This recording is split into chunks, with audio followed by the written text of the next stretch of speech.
एक बार एक छोटे से शहर में एक लालची आदमी रहता था। वो बहुत ही धनी था। इसके बावजूद भी उसकी लालच का कोई अंत नहीं था। उसे सोना और कीमती वस्तुएं काफी प्रिय थीं। लेकिन एक बात जरूर थी, वह अपनी बेटी को हर चीज से ज्यादा प्यार करता था। एक दिन उसे एक परी दिखाई दी। जब वह उसके पास आया तो उसने देखा कि पेड़ की कुछ शाखाओं में परी के बाल फंस गए थे।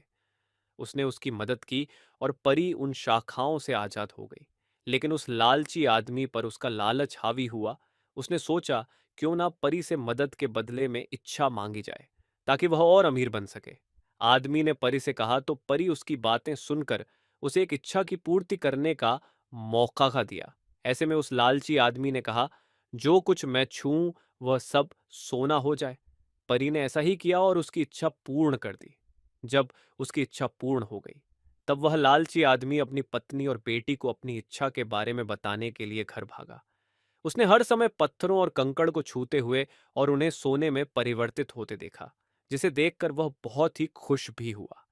घर पहुंचते ही उसकी बेटी उसका अभिवादन करने के लिए दौड़ी। जैसे ही वह उसे अपनी बाहों में लेने के लिए नीचे झुका, वह एक सोने की मूर्ति में बदल गई।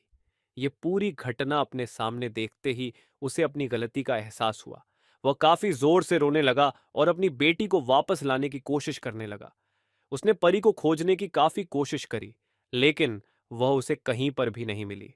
उसे अपनी मूर्खता का एहसास हुआ, लेकिन अब तक काफी देर हो चुकी थी। कहानी की सीख, जरूरत से ज्यादा लालच पतन का कारण बनता है।